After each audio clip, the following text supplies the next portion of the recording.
If you like what I do, please consider subscribing to the channel if you haven't done so already. Join the Patreon page and purchase something from one of my online stores, either the Etsy shop or the t-shirt shops. Every little bit helps. Thank you.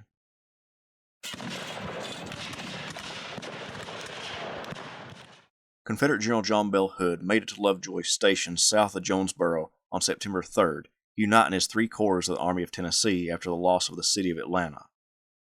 Union General William T. Sherman decided against chasing after Hood and his army and pulled back to Atlanta, his prize after months of campaigning. On September 4th, Hood sat down and composed an account of what transpired on the Atlanta campaign, beginning with August 26th. In it, he stated, "I can with justice blame no one with this failure.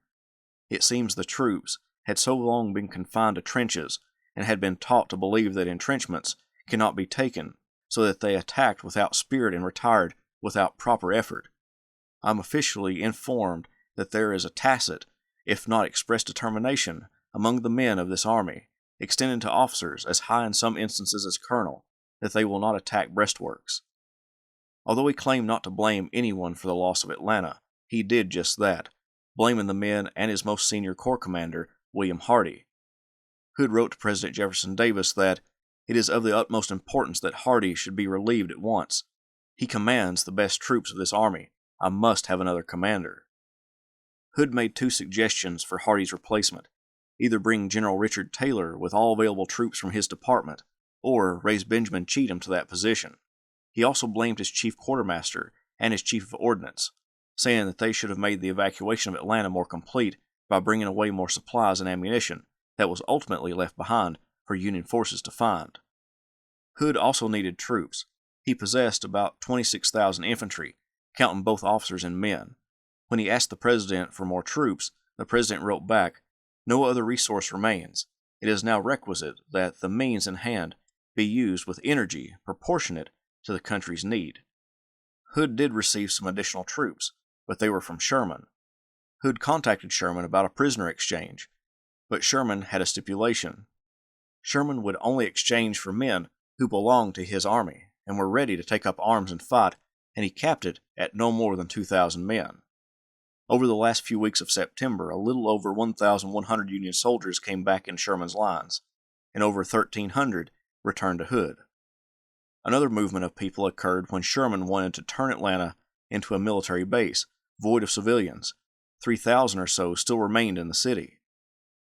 Through heated negotiations with Hood, Sherman told the Confederate commander that he would make it possible for the Southern sympathizing civilians to come into Hood's lines if Hood agreed to take them in. Hood agreed, and 1,651 people were transported from the city into rebel lines. But there remained just about as many people still left in the city, but they were Northern sympathizers. Those people were horrified that Sherman also wanted them gone. He gave them the same terms as he gave the Southern sympathizers, that he would arrange for transportation north to any major point. With that, Atlanta became a military base for Sherman's operations in Georgia. Sherman thought that Hood would fall back on Macon and even send some troops to Robert E. Lee's Army of Northern Virginia in the trenches around Richmond and Petersburg. But Sherman was wrong. Hood was planning an offensive campaign. After regrouping around Jonesboro and Lovejoy Station, Hood had an effective force of 40,000 men, including artillery and cavalry, but this also counts Joseph Wheeler's cavalry, which was still operating in Tennessee. His infantry still remained less than 30,000. In an effort to raise the morale of the army, he asked President Jefferson Davis or his advisor Braxton Bragg if they could come view the army and make a speech before he set off on his offensive. Davis would agree to go, but before he left there was some talk toward removing Hood from command. Robert E. Lee wrote to Davis saying, "I have endeavored particularly to explain to him the necessity of the commander in Georgia developing the latent resources of the department, drawing to him all absentees from the army, concentrating his strength, restoring its confidence, and, in a word, creating the means with which he must operate against the enemy, and the impracticality at present of giving him an extraneous aid." Then he began building Pierre Gustave Toutant Beauregard by saying, "Of all this he is fully sensible, and while strongly impressed with responsibility of the station, and fearful of not being equal to the present emergency, being anxious to do all in his power to serve the country, He says he will obey with alacrity any order of the War Department placing him in command of that army, and do his best to expel the enemy.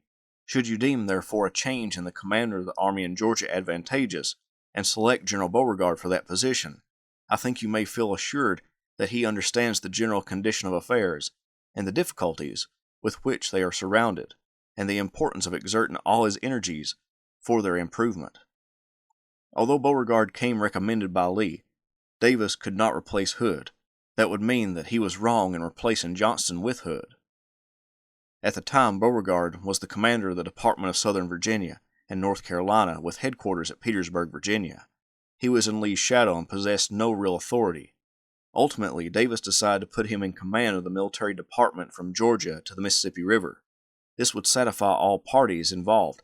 As historian Stephen Davis explained, it would get Beauregard away from Virginia, Lee, a position of respectable, if nebulous authority, Beauregard, and an experienced general to look over Hood's shoulder, Davis.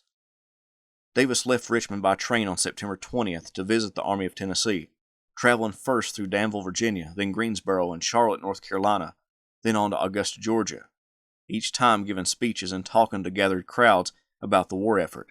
He arrived at Palmetto Station, about 25 miles southwest of Atlanta, on September 25th. Thus began 2 days of talks. Although no minutes exist, we can judge from Hood's actions and other communications that Hood outlined his plan to move the army on an offensive operation to the west of Atlanta, using the railroads from Alabama to supply his troops, and making Alabama his main base of supply and operations. Then he would move into northern Georgia and attack the supply routes, either forcing Sherman to come after him and fight on ground of his own choosing, or, if Sherman decided to go further south, Hood could nip at his heels and make it more difficult for the Union general to survive in Confederate territory. Sherman judged that Hood would try to attack his communications and supplies in northern Georgia, but wasn't too concerned about that movement. He was much more concerned with the mounted arm of the Confederacy, particularly under Nathan Bedford Forrest. Sherman wrote, "Hood seems to be moving, as it were, to the Alabama line. I can whip his infantry, but his cavalry is to be feared.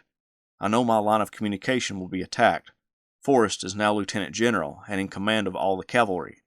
His cavalry will travel 100 miles in less time than ours will 10. The historical community is torn as to what was discussed about Hood's Tennessee campaign in that meeting with Davis and Hood, but Richard Taylor, whom Davis met with only a few days after Palmetto Station, remembered discussing the Tennessee invasion, and Braxton Bragg, a few days afterward, telegraphed Davis telling him it was a bad idea. Taylor said it would be ill-advised because of the lack of equipment of the soldiers moving that far north in the late fall and winter months, and Bragg pointed out that it would be difficult or impossible to hold ground in Tennessee on such an invasion. Thus, it can be concluded that beyond Hood's explanation of attacking Sherman's supply lines, the invasion of Tennessee was discussed and a plan laid out. The visit to the army by the President wasn't a flattering one for Davis. Although it lifted the spirits of some soldiers, many were suffering from low morale. Arthur Manigault, a veteran brigadier of the Army of Tennessee, wrote about the President and the review of troops. He looked thin, careworn, and angry. A scornful expression rested on it. He scarcely deigned to lift his hat from his head as we saluted. General Hood, with corps commanders, their staffs, and a large escort accompanied him. All looked uneasy and apprehensive. I never remembered taking part in an affair of the kind so cheerless and unsatisfactory as this one was, where everyone seemed anxious to have it over. The chaplain of the 49th Tennessee wrote, "Our colonel was an enthusiastic man, and several who knew his temperament warned him not to call for cheers for the President. They told him that our men would not do anything to insult him, but they would not cheer him. So they urged the colonel to remain quiet in his position while the President passed, and the men would present arms and salute. He promised to do as advised. The President passed the Mississippi Division and was greeted with ringing cheers. Our colonel's enthusiasm got away with him.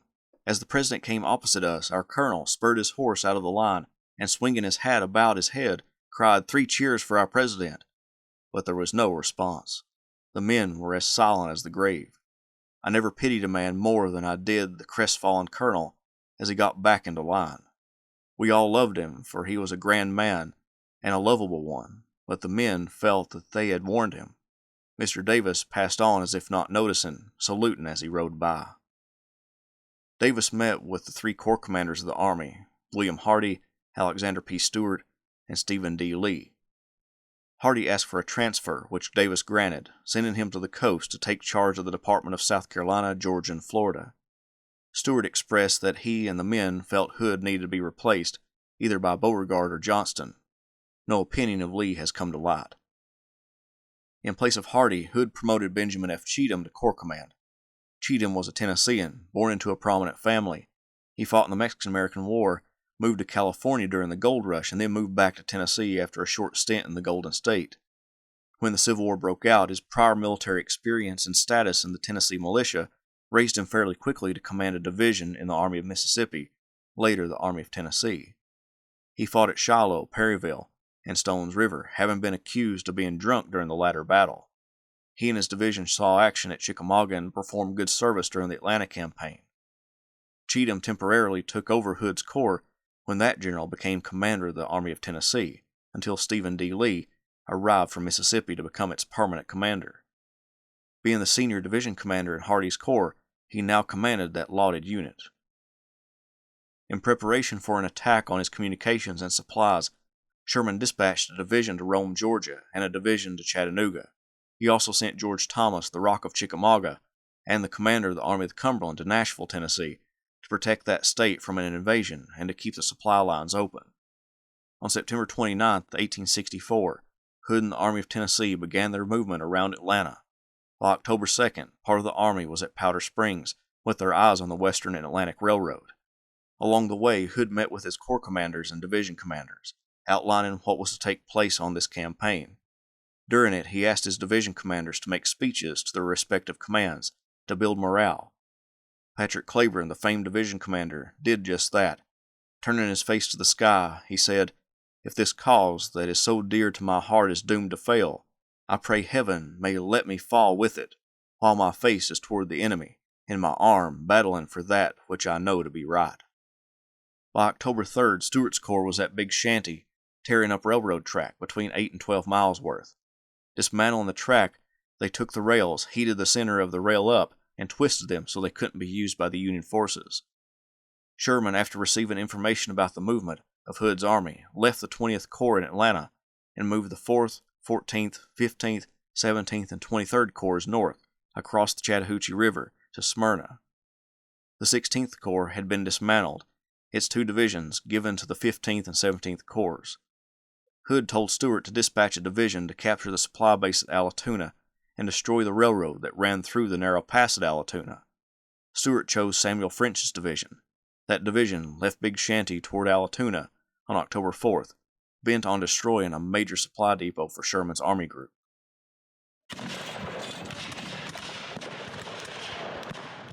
On the same day that Samuel French's division moved north toward Allatoona, the Union were scrambling to get troops to help guard against that Confederate attack.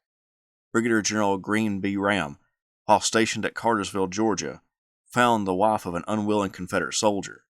Both husband and wife were Union sympathizers, but her husband had been forced into Confederate service. Ram asked her to conduct a bit of espionage. On October 2nd, she went into Confederate lines under the guise of visiting with her husband. While in the camp, she discovered the news of the Confederate advance to Allatoona, giving Ram the information on the 4th, the same day of the Confederate movement to that location. William T. Sherman, to keep his troops from being spread out and to help guard the railroad, ordered John M. Corse to link up with Ram at Cartersville. However, with the new information about Allatoona, Ram advised Corse and his division to be sent to Allatoona Pass, and it was agreed. Corse took over Thomas Sweeney's division when that general was removed from command following the Battle of Atlanta. Corse was a strict disciplinarian, and his men didn't give him much praise, but he was a good soldier. He was born in Pittsburgh, Pennsylvania, but was raised in Burlington, Iowa. He attended West Point but didn't graduate, eventually passing the bar in Iowa and practicing law. Serving mostly in Mississippi during the war in a staff position and as a field commander, he followed Sherman's Army of the Tennessee to Chattanooga, where he was wounded attacking Missionary Ridge. He became Sherman's Inspector General when he returned, but got division command when Sweeney was removed. Now he and his division was at Rome, Georgia, guarding the area and hoping to prevent Confederates from striking out from areas in northern Alabama. Corse was to go directly to Allatoona Pass, but by foot would be too slow. He needed to be sent by rail. The rail system was a mess on that end, with a derailment and Corse's attempt at getting an engine and cars failing. Ram dispatched Captain George W. Hill of his staff and gave him the following order to help get Corse to Allatoona. Proceed with the engine to Rome and hand to General Corse the enclosed letter.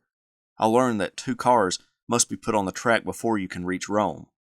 Have as little delay as possible. Throw the cars off if that is the most expeditious way of disposing of them. Moments are of importance, so improve them.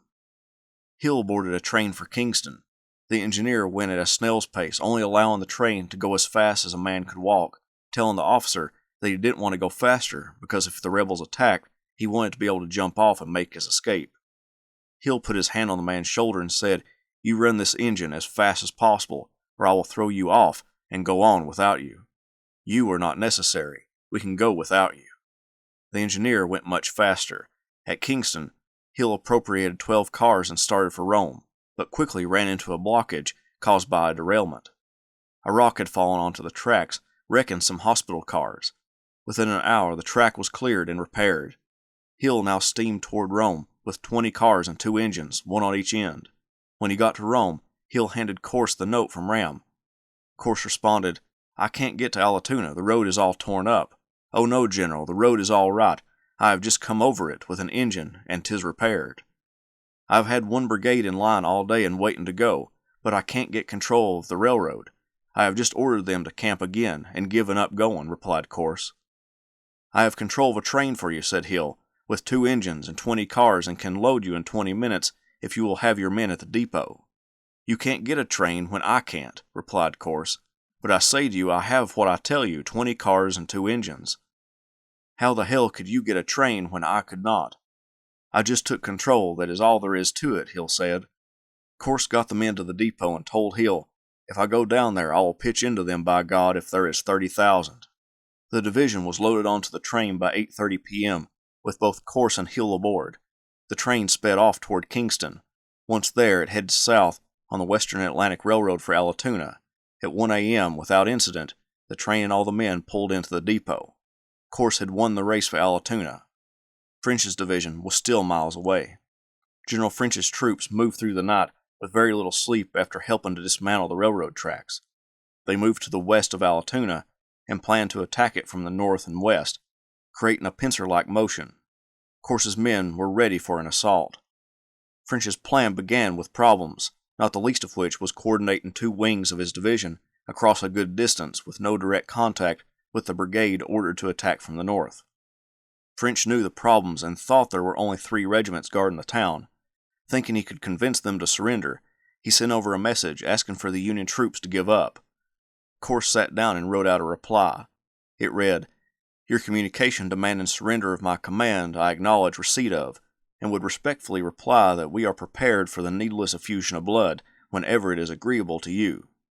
However, there is controversy as to if that reply was ever delivered to French. Nevertheless, when the officer who gave the terms to Corse came back into the Confederate lines, a Missourian called out, 'Is it surrender or fight, Major?' The reply came, 'Fight.' French looked at his watch. It was 10 a.m. He was going to wait for Claudius Sears to attack from the north before he sent in the rest of the division. Knowing he was running out of time, he ordered Francis Cockrell and William Young's brigades to attack.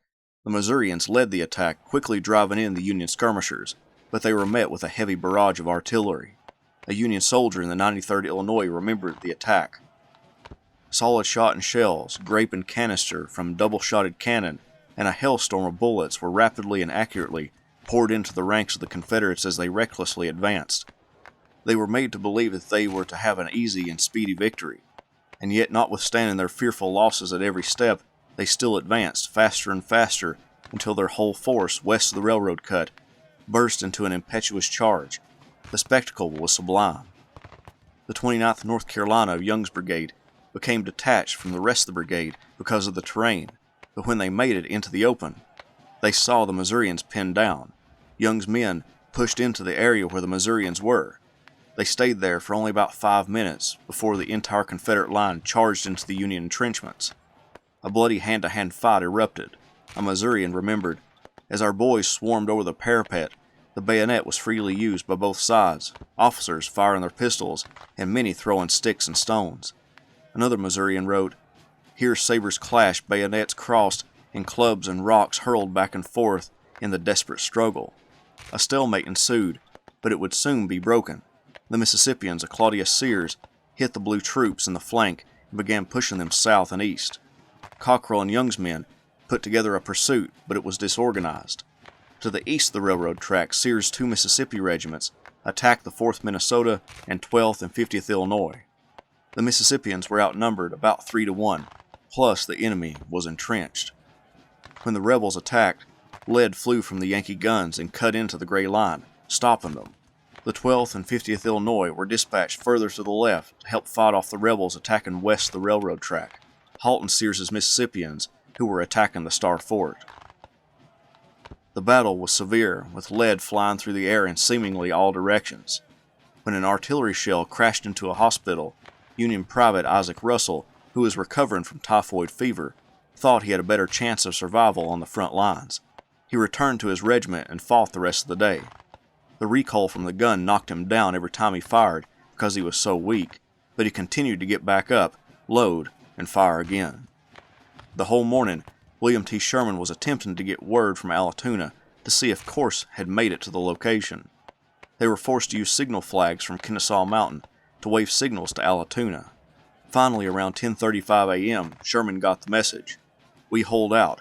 General Corse here." That allowed Sherman to breathe a sigh of relief. Inside the Star Fort, Union defenders were getting exhausted and scared. One man exclaimed, "It is no use, we cannot hold this fort." Corse shot back, "Silence, sir, or I will have you shot. We will hold this fort. Never let me hear such cowardly words from one of my men again." At least one black servant of an officer or other soldier wielded a rifle in the fort, defending it against the rebels. Not all was gallantry in the fort. A few men played dead, as one soldier described it. These men were either ignored, sat on, or stood on to fire over the parapets. When General Corse was knocked insensible for a little over half an hour from a bullet to the head, he sat on one of these living corpses while he recovered. French couldn't make any headway, and he received reports of Union reinforcements being on their way, so he ordered a withdrawal. Corse and his division helped save an important railroad depot and supply base. During the battle, the Union lost 707 men of the 2,190 present, or 32%. 142 killed, 353 wounded, and 212 missing or captured. The Confederacy suffered much worse. Of the 3,553 rebels, they lost 898, 134 killed, 474 wounded, and 290 missing or captured. Hood's attempt to further break the supply chain of ammunition and food coming into Atlanta failed, only weakening his own force in the process.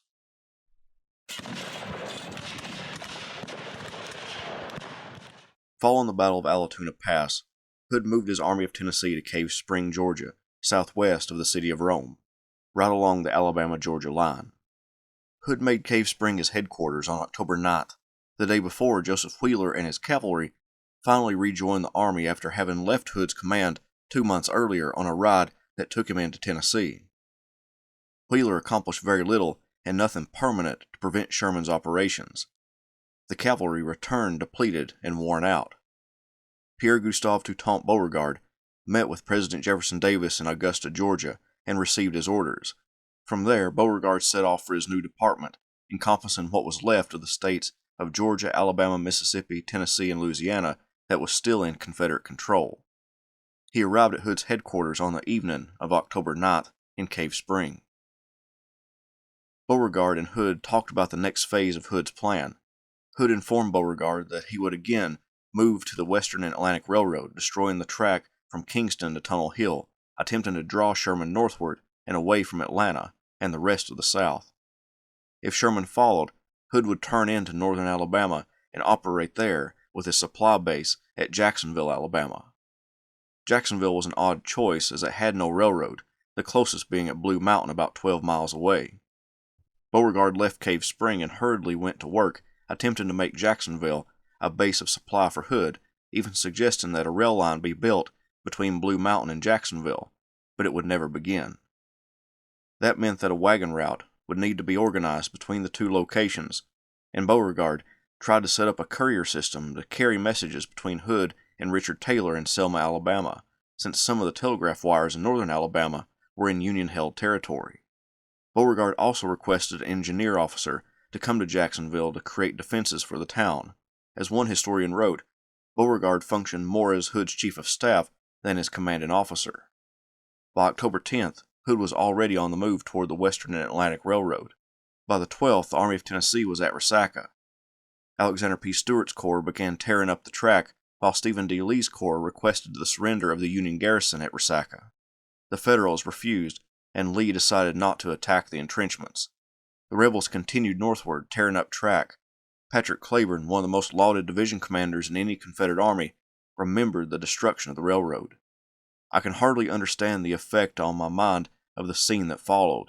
The men would lift sheer up 100 yards of the track at once, and then pitch the immense grating of wood and iron over its back. The heavy fall would break rails and cross ties loose. The shouting of the long line of lifters, the ringing of pick and axe heads against the iron pins fastening the rails to the wood, the interminable line of fires as the cross ties were given to the flames, the 1,000 columns of smoke, the scene so suddenly and completely changed, it bewildered me as I have been by the roar and sights of a great city. Hood's men worked their way north from Resaca to Tunnel Hill, destroying as much railroad material as possible. Counting the track destroyed before moving to Cave Spring, Hood destroyed over 30 miles of rail line in northern Georgia.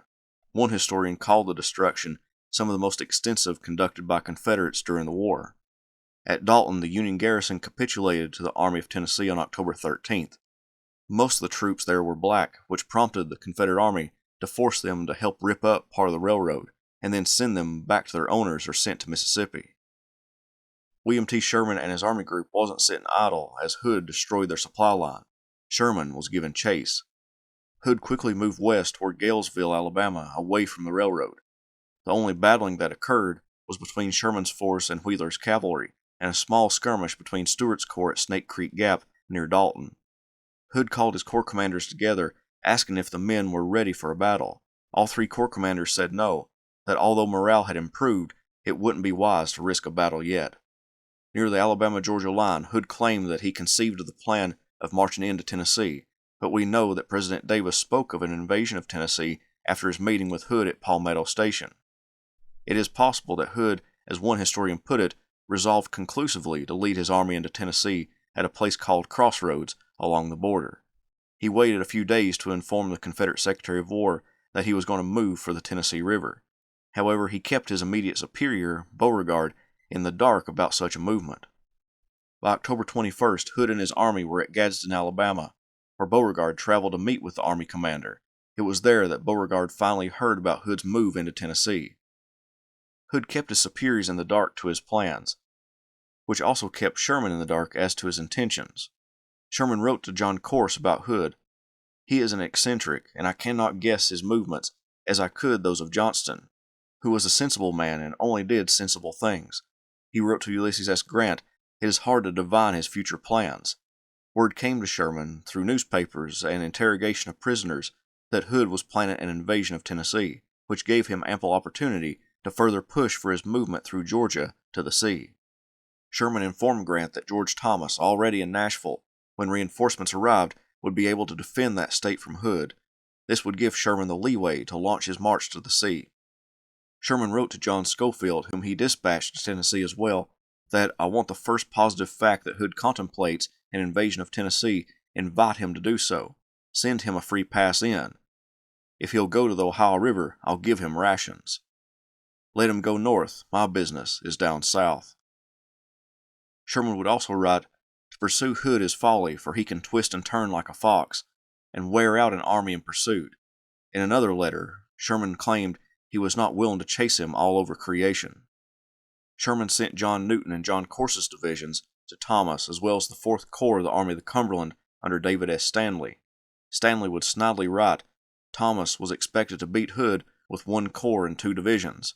Sherman had failed to do this, with 6 additional corps during the entire summer. Hood's troops left Gadsden for Guntersville, Hood's first objective point along the Tennessee River. Beauregard said as much to Adjutant General Samuel Cooper, but Hood didn't go to Guntersville. Instead, he veered off to Brooksville, then Summerville below Decatur. Hood claimed he moved further west to facilitate a link-up with Nathan Bedford Forrest.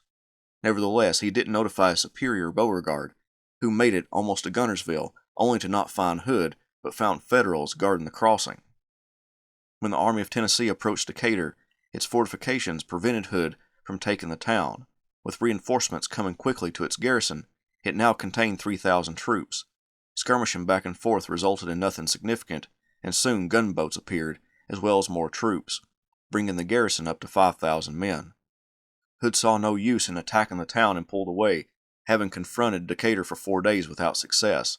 He claimed he was making a demonstration so that his troops could pass by unharmed, but he used 2 corps to confront the garrison, while the 3rd passed 13 miles to the south. That doesn't appear to be a correct statement. Hood moved his army west and sent orders to Stuart and Lee about crossing the army at Bainbridge Crossings, using a pontoon bridge constructed by his engineers. Apparently the engineers examined the waterway and deemed it too dangerous to move across at that location. So Hood ordered them to Tuscumbia, Alabama. That's where Hood set up his headquarters on October 30th. He and the Army of Tennessee would remain in and around Tuscumbia for 3 weeks for 2 reasons. 1, Beauregard sent Joseph Wheeler with Hood's cavalry back to Georgia to nip at Sherman's heels. This left only a small portion of cavalry for Hood. The army commander needed to wait at Tuscumbia for Nathan Bedford Forrest to reach him with his cavalry in order to guard the trains and scout as he pushed into Tennessee. The second reason he stayed at Tuscumbia was he needed to accumulate supplies. Hood moved his supply base from Jacksonville to Tuscumbia, all within the month of October, and now supplies needed to be transferred to him at the latter place. Making matters worse, the railroad was destroyed west of Tuscumbia for about 15 miles. Therefore, supplies had to be transported by wagon from Cherokee Station over muddy roads for 15 miles to Tuscumbia, making the resupply of the army more difficult. While Hood delayed his movement into Tennessee, Thomas was at Nashville and used that valuable time to concentrate his forces. Stanley's 4th Corps arrived at Pulaski, Tennessee, as well as another corps, the 23rd of John Schofield.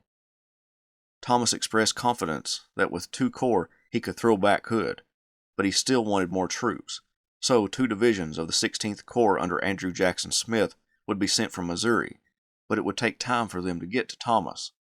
The wait at Tuscumbia possessed its advantages and disadvantages.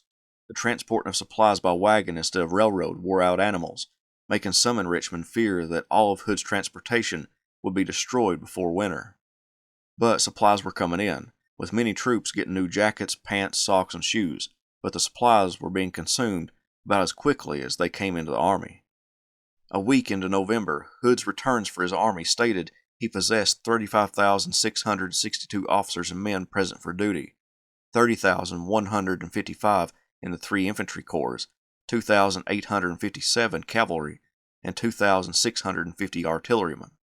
By November 13th, most of Hood's army was across the Tennessee River and in Florence, Alabama. 3 days later, Sherman began his march to the sea, burning Atlanta's military stores in the process.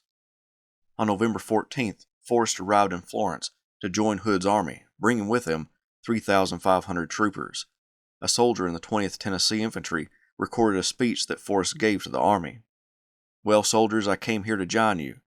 Since May, I have fought in every county in West Tennessee.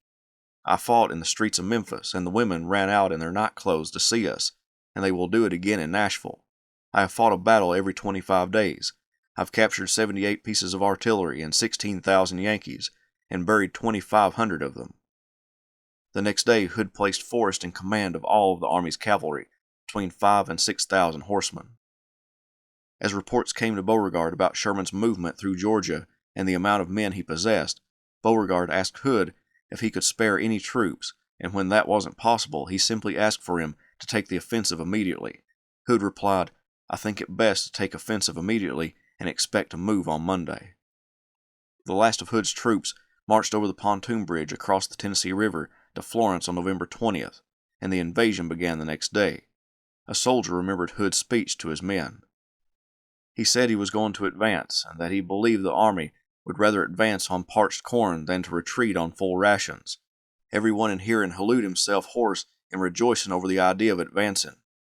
Advanced on parched corn became a common expression in the army, but little did we think it would become a reality.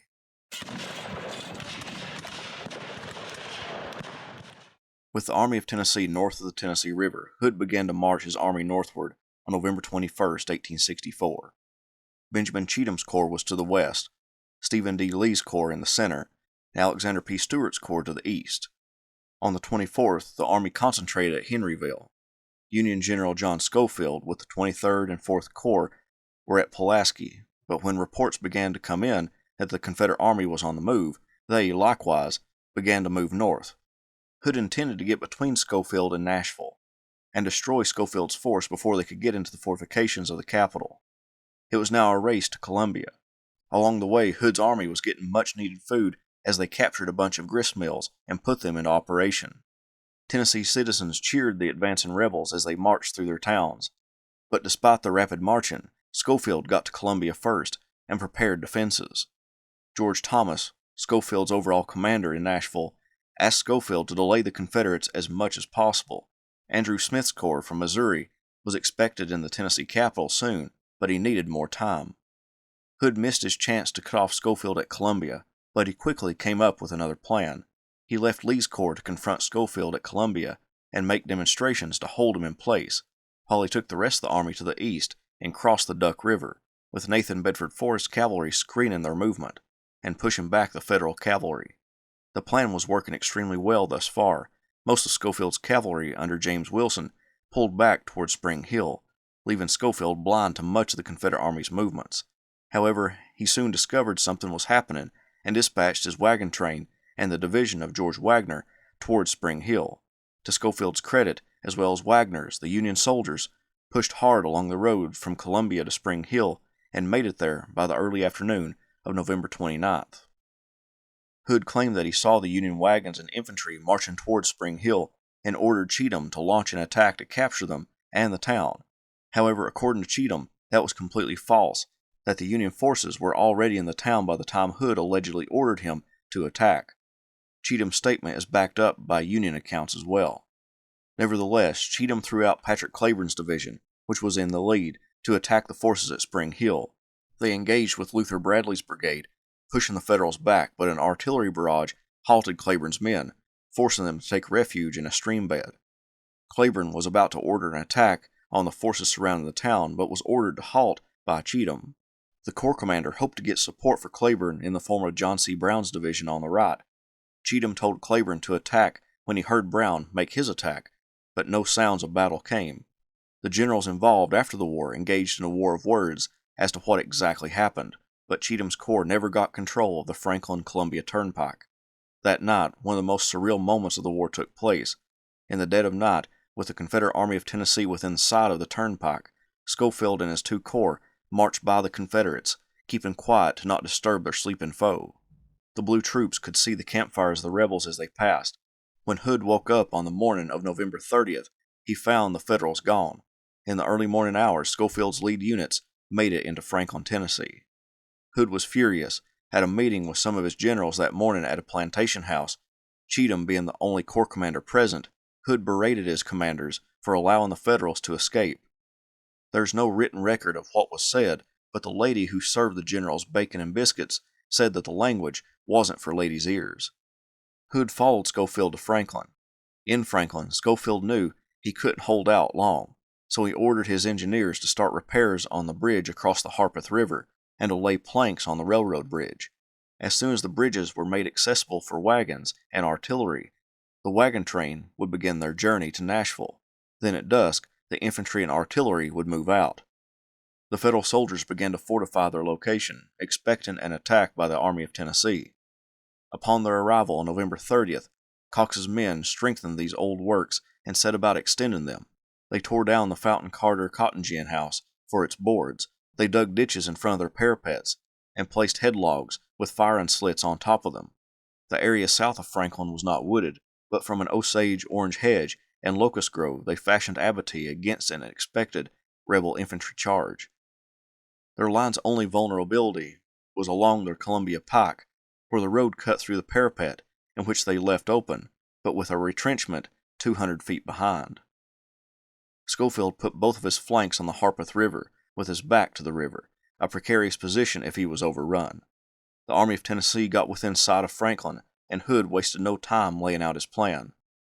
Time was of the essence. With only a few hours of daylight left, he couldn't outflank Schofield before that general could withdraw to Nashville. At a meeting with his generals at the William Harrison House, he said he would rather attack them here, where they had only 18 hours to fortify, as opposed to Nashville, where they had been fortifying for 3 years. Many of his generals voiced concerns about an attack, but Hood was unswayed. At one point, he spoke with Claiborne about tactical matters, saying, "Give orders to your men not to fire a gun until you run the Yankee skirmish line from behind the first line of works into your front. Then press them and shoot them in their backs as they run to their main line. Then charge the enemy's works." Claiborne replied, "General, I will take the works or fall in the effort." Claiborne had been in the army since before Shiloh. He was born in Ireland and immigrated to the United States, settled in Helena, Arkansas. He was a lawyer and a pillar of that community when the war broke out. Since joining the Army, Claiborne quickly became known as one of, if not the most dependable division commanders in the entire Army and arguably the Confederacy. He was so highly thought of that he was compared to the immortalized Stonewall Jackson, with some calling Claiborne the Stonewall of the West. Two of his best moments as a division commander came at Stone's River, where he wielded his division beautifully on the battlefield, and at Ringgold Gap, where he used his division to halt Joseph Hooker's attack, saving the Army of Tennessee's wagon train. Now he was ordered to make a desperate charge against the entrenched Federals at Franklin. Claiborne's staff and his subordinates noticed that when their division commander came to give them their orders, he was despondent. Usually their commander was excited to go into battle, but this time was different. General Govan said to Claiborne, "Well, General, there will not be many of us that get back to Arkansas." Claiborne responded by saying, "Well, Govan, if we are to die, let us die like men." Claiborne then went to a small knoll where Confederate sharpshooters were positioned, and where he could get a good view of the ground that awaited him. He had left his field glasses behind, so he asked Lieutenant John Ozane of the sharpshooters if he could borrow a telescope. Ozane removed the telescope from his Whitworth rifle and handed it to Claiborne. He viewed the earthworks of the enemy and then said, "They are most formidable." He then rode off to organize his division. His men had to maneuver over nearly 2 miles, and he knew that every inch of ground would be contested by artillery. Claiborne rode along the ranks of his men. Some of them had followed him into battle ever since they left Arkansas. He told them to save their fire and use the bayonet. It was 4 o'clock and sunset was approaching. Claiborne looked back toward Winstead Hill for the signal from Cheatham to advance.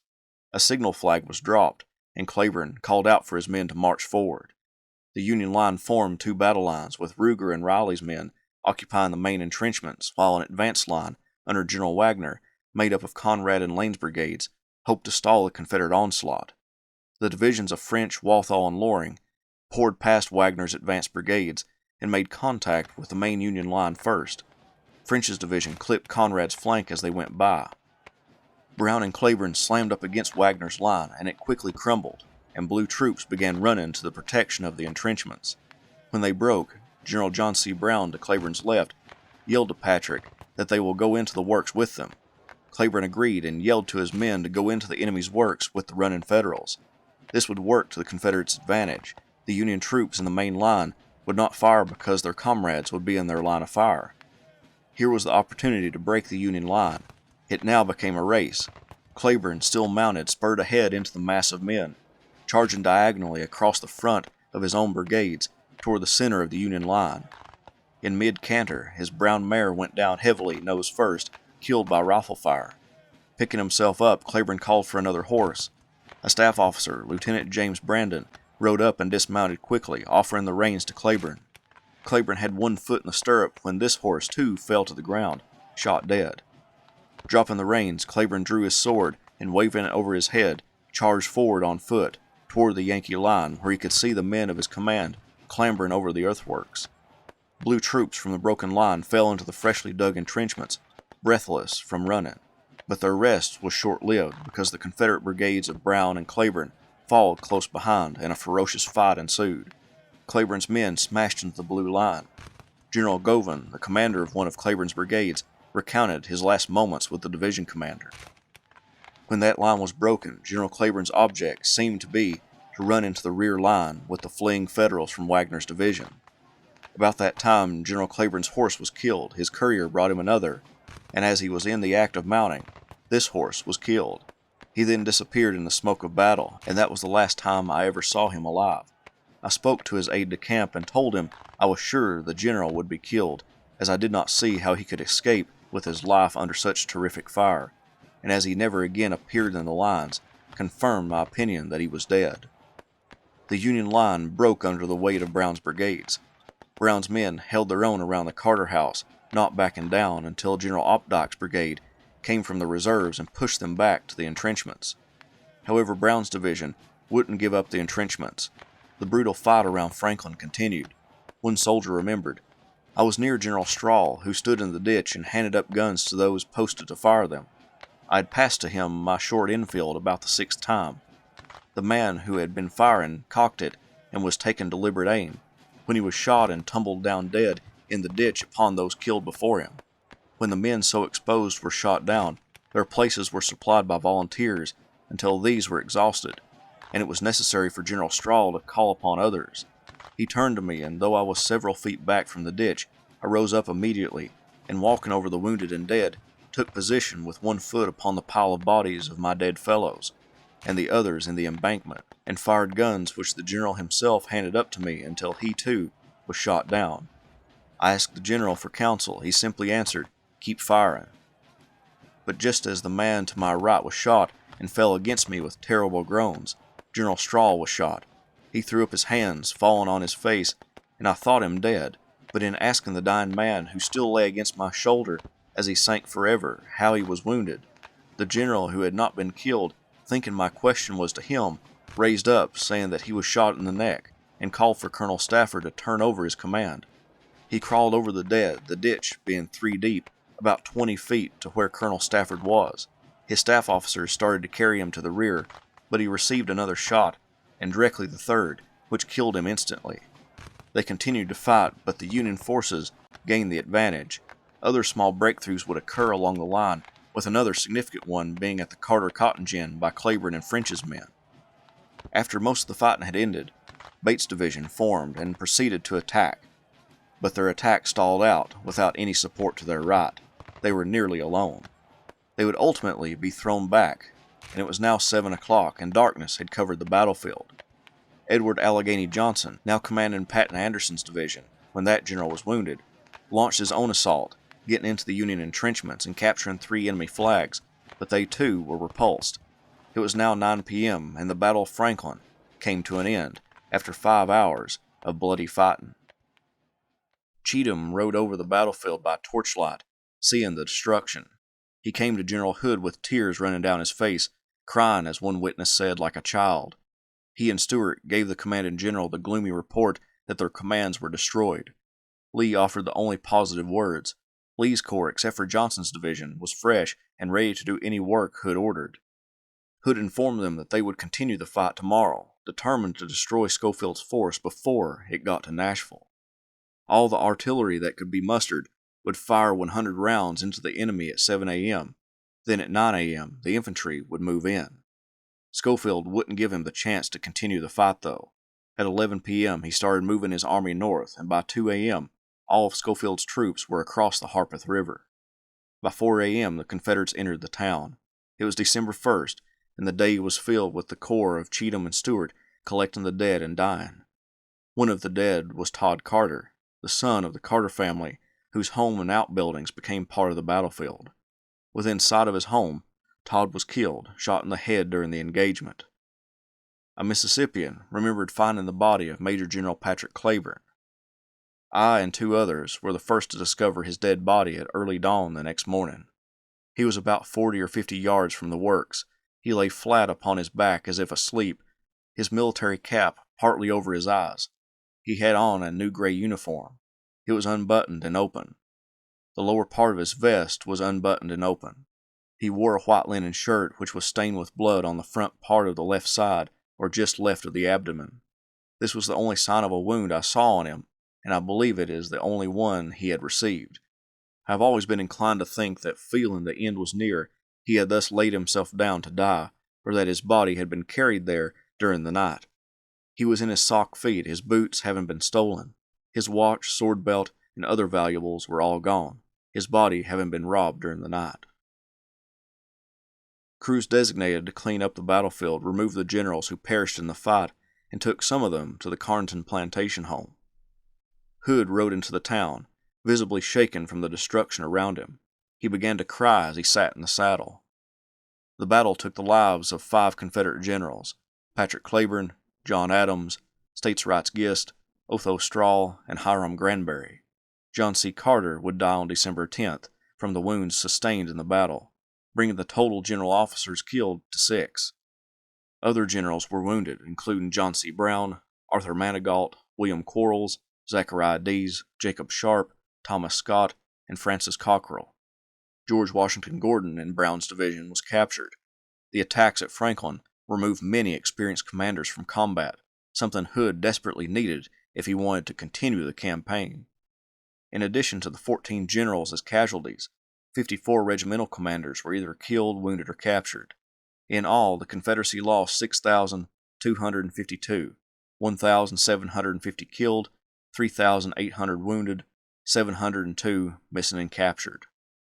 All within 5 hours of combat, which exceeded the number killed at Stones River and Chickamauga respectively, both of them taking place over multiple days.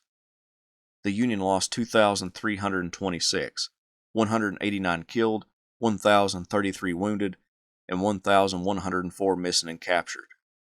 In all, 8,578 troops became casualties in those 5 bloody hours. November 30th at Franklin stands as one of the top 5 deadliest days in American military history.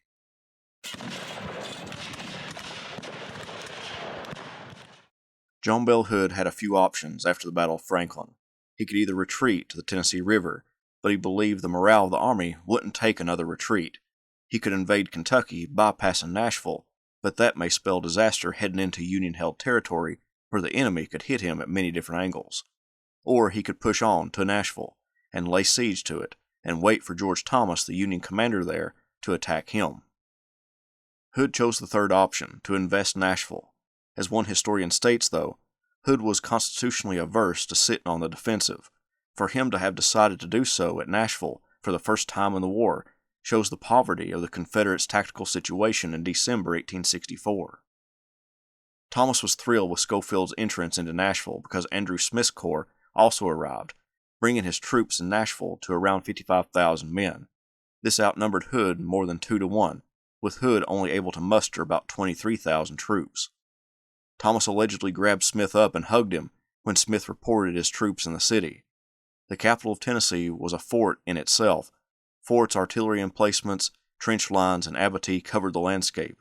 Nashville was impregnable, especially against such a weak army that Hood possessed in early December.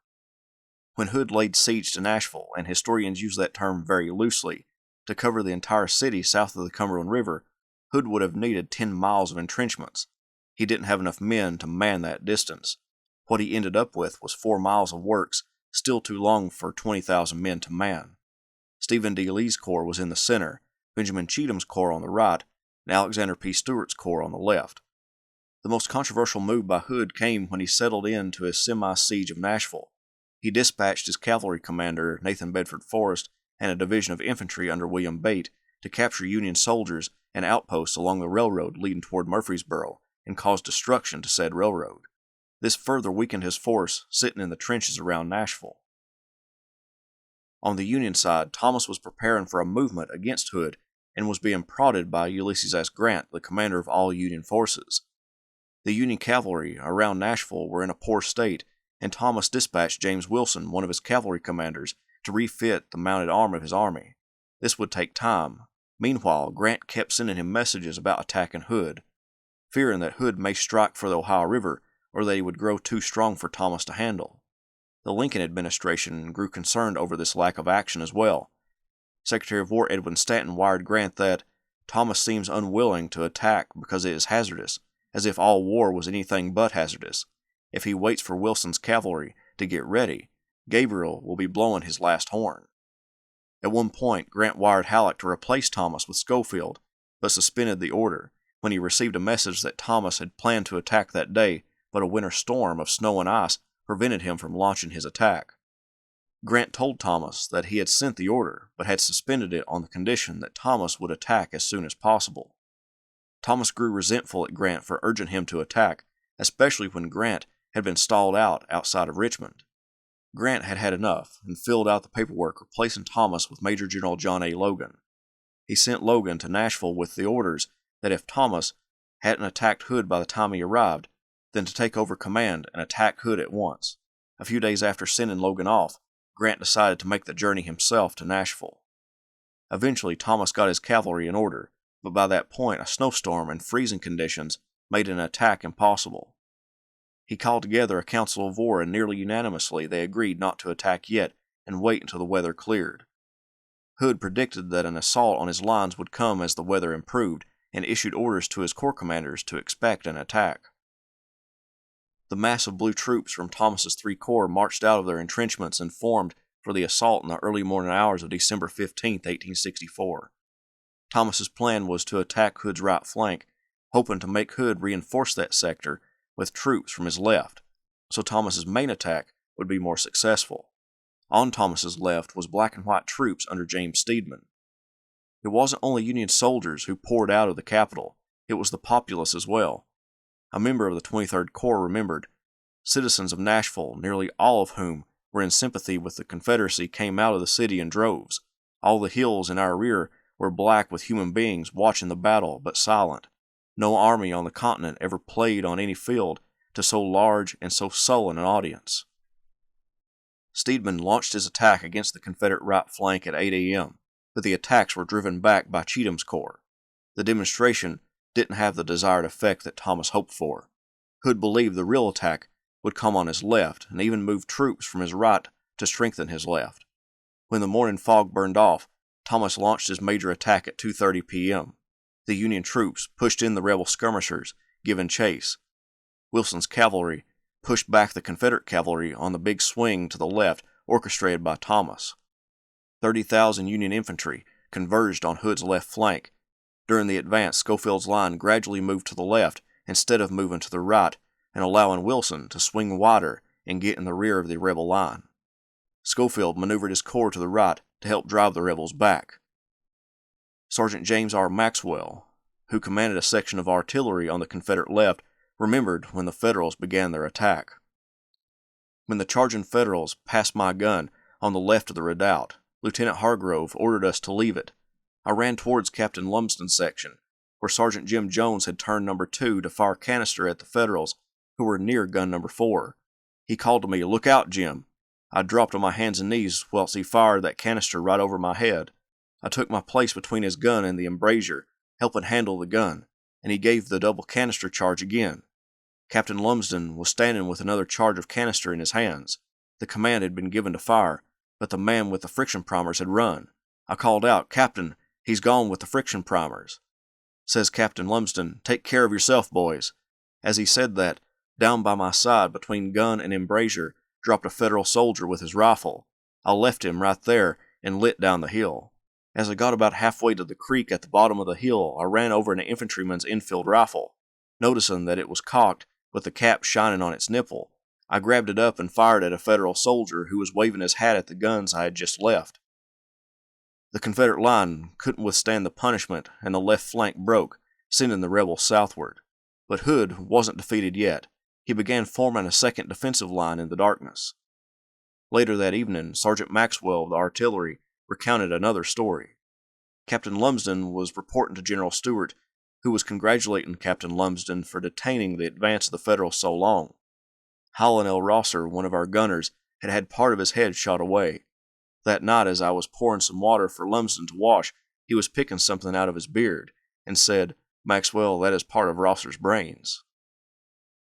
Thomas sat down that night and penned a telegram to the War Department saying, "I attacked the enemy's left this morning and drove it from the river, below the city, very nearly to the Franklin Pike, a distance about 8 miles, having captured between 800 and 1,000 prisoners and 16 pieces of artillery. The troops behaved splendidly, all taking their share in assaulting and carrying the enemy's breastworks. I shall attack the enemy again tomorrow if he stands to fight, and if he retreats during the night, we'll pursue him, throwing a heavy cavalry force in his rear to destroy his trains if possible. Grant wired back, I was just on my way to Nashville, but I shall go no further. Push the enemy now and give him no rest until he is entirely destroyed. Your army will cheerfully suffer many privations to break up Hood's army and render it useless for further operations. Do not stop for trains or supplies, but take them from the country as the enemy have done. Much is now expected. The next day, Thomas intended to use the same strategy as the day before, launch a demonstration with his left and launch the main attack from his right. This time, Thomas would supplement Steedman's attack with part of Beatty's division. They attacked, but ran up against the fresh corps of Stephen D. Lee. General Thomas Wood recalled the attack of Steedman and Beatty's divisions. The troops were full of enthusiasm, and the splendid array in which the advance was made gave hopeful promise of success. Near the foot of the ascent of the assaulting force dashed forward for the last great effort. It was welcomed with the most terrific fire of grape and canister and musketry, but its course was onward. When near, however, the enemy's works, his reserves on the slope of the hill rose and poured in a fire before which no troops could live. Unfortunately, the casualties had been particularly heavy among the officers, and more unfortunately still, when they had arrived almost at the abattis, while gallantly leading his brigade, the chivalric post was struck down by a grape shot and his horse killed under him. The brigade, its battalions bleeding, torn, and broken, first halted and then began to retire, but there was little disorder and nothing of panic. After the repulse of our soldiers, white and black lay indiscriminately near the enemy's works at the outer edge of the abattis. Just like the day before, the main Union attack began, and the Federal skirmishers were again pushed in, but the Union Corps commanders were much more cautious than the day before. The left flank of the Confederate line was dominated by Shies Hill, which made many of those Union generals cautious, but not Union Brigadier General John MacArthur. MacArthur was a Scottish-born immigrant to the United States. He became a proprietor of an ironworks in Chicago, Illinois, and when the war began he joined an Illinois regiment, quickly rising through the ranks, serving in the battles of Fort Donelson, Shiloh, Corinth, and during the siege of Vicksburg. Before coming to Nashville, MacArthur had been with Andrew Smith's corps in Missouri, fighting Confederate General Sterling Price. MacArthur became aggravated at the lack of aggression shown by the corps commanders at Nashville. He also saw that where the Confederate cannons were positioned, they couldn't depress the barrels enough to hit his infantry. So MacArthur sent a message to his commander saying that if he didn't receive an order against it, he would be attacking the Confederate position with his whole division in 5 minutes. Those minutes passed, and no order to the contrary came. MacArthur assaulted the Confederate works, with the Union cavalry working their way around the Confederate left flank. The Confederate left and center fell, brigade by brigade, as the Union vice around them signaled that if they didn't run, they'd be captured. The Confederate right under Lee held on amazingly, with Lee himself attempting to rally those who may be trying to run. One soldier remembered, Lee rode until he reached the rear of Stevenson's division of his corps, rode right into the midst of the fugitives and in the face of the enemy, who by this time had reached the rear of Pettus's brigade. General Lee seized a stand of colors from a color bearer and carried it on horseback, appealing to the men to rally. "Rally, men, rally! For God's sake, rally!" he cried. "This is the place for brave men to die." The effect was electrical. Men gathered in little knots of 4 or 5, and he soon had around him 3 or 4 other stands of colors. The Federals, meeting this resistance, hesitated and halted. It was late in the evening and misty. The rally enabled Clayton's division to form a nucleus and establish a line of battle on one of the Overton hills to the rear, crossing the Franklin Pike in the woods near Colonel Overton's house. General Lee came back from his advanced position to this line. Here he was joined by a few pieces of artillery and a little drummer boy who beat the long roll in perfect time as Gibson's brigade came up and formed a rear guard. Lee's stand helped save many Confederates who would have been swallowed up by the onrushing Federals, but the line still had to retreat. Thomas and the rest of the Union Army began a pursuit of the enemy. Thomas rode up to Wilson and shouted so loud that he might have been heard a quarter mile away, "Dang it to hell, Wilson, didn't I tell you we could lick 'em?" Wilson wrote later that Thomas, who was famed as one of the most reserved and most dignified men, and who never used profane language, on this occasion he said "dang it" with all the vehemence of an old dragoon. Hood's army marched to the Harpeth River in Franklin. There, Lee was wounded, and he handed command over to Carter Stevenson. Hood needed to put a river between himself and Thomas. He had two options, either the Duck River or the Tennessee River. After consultation with Nathan Bedford Forrest, they decided on the Tennessee River. After the battle, Thomas went to the left side of his line to examine the field. This section was where the African American soldiers fought. He saw the black soldiers intermingled with the white soldiers and realized that they had made it the same distance into the Confederate works and fought to take and hold that position. He turned to his staff and said, "Gentlemen, the question is settled. Blacks will fight." He later remarked, "This proves the manhood of the black man." This statement by Thomas signified a change in the general. He was born in a slaveholding family, owned slaves himself, but through the events of the Civil War, his ideas about race evolved to a point that now he saw their abilities as equal to that of the white soldiers. As burial crews and roll calls sounded, Thomas found that the Union lost 3,849 soldiers, 363 killed, 2,289 wounded, and 1,197 missing or captured. The numbers for the Confederate losses are estimates, and historians range between 1,500 and 2,300 rebels killed or wounded. The number of captured is better known because Thomas reported 4,462 prisoners gained from the battle. The pursuit probably yielded another 4,000 because the Union sources report 8,635 Confederates captured for the month of December. Whether it was 1,500 or 2,300, Hood's army was wrecked. Hood's army slogged along the muddy roads south. The only thing protecting them from complete disaster was the work of the rear guard, primarily commanded by Forrest, who with tenacity and sheer will fended off Wilson's cavalry and helped wounded soldiers keep up with the rear. Men with tattered clothing suffered, and those without shoes covered their bare feet as best they could. Food was scarce, and as the precipitation froze, the ice covered the trees and made it impossible to build fires to dry clothing or warm cold bodies. The intense cold was almost a blessing, however, for before the roads froze, the earth was a sea of mud that exhausted the animals as they tried to draw supply wagons and artillery through the mire. Weary horses and mules collapsed for lack of forage. The army moved from Franklin to Columbia, putting as much distance as possible between the Army of the Tennessee and the Union forces under Thomas. Hood got to Florence, where the army rested, and attempted to gather as much supplies as possible. Then they crossed the Tennessee River. When they got across, they were relatively safe from any immediate threat by major Union forces. But northern Alabama still teemed with Federals. The army moved to Corinth by rail cars.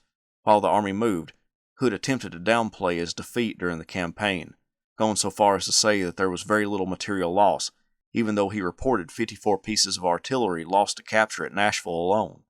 From Corinth, Hood and the troops moved to Tupelo, where Hood intended to refit the troops. Word came from the War Department to send troops to Augusta, Georgia, to contest the invasion of South Carolina by William T. Sherman. After visits to the army by officials and General Richard Taylor, it was decided that the army couldn't be moved at the present time. General P.G.T. Beauregard, Hood's departmental commander, went to visit the army in Tupelo with the intention of relieving Hood of command, but on January 13th, Hood acted first, asking to be relieved. The Confederacy quickly accepted his request, thus ending Hood's time as army commander. Richard Taylor would take temporary command of the army as it sat at Tupelo. The army was in a sad state. One man described his fellow soldiers. The regiment numbers about 150 men, about half of whom are barefoot.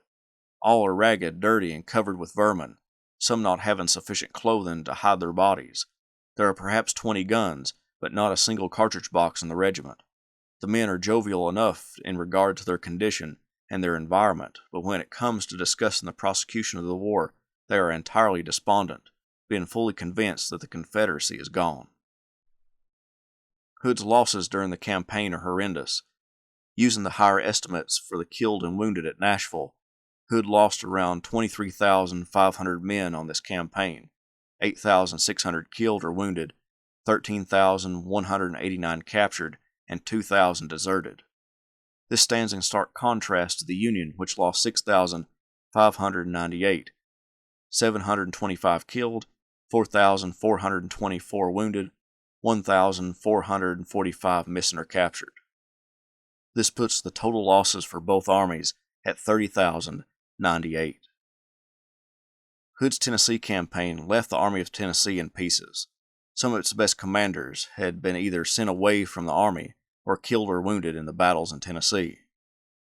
The Army's initial move into Tennessee elicited some hope for the Confederacy, but Hood's mishandling of the Army reduced it to an ineffective fighting force. That's not to say that Hood did nothing right. One can see the influence Robert E. Lee had on Hood. Hood made great flanking movements, moving into Tennessee with purpose, but he didn't know how to handle his subordinates. He tried to mimic Lee, who gave a lot of leeway to his corps commanders when he knew he could trust them. Hood's hands-off approach led to mistakes like at Spring Hill.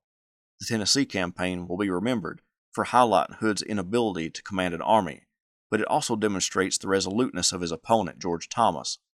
Thomas was one of the most capable commanders the Union possessed, but the prodding of Grant to get him to attack the enemy irritated the Virginian. Thomas would write, "I thought, after what I had done in the war, that I ought to be trusted to decide when the battle should be fought. I thought I knew better when it should be fought than anyone could know as far off as City Point, Virginia."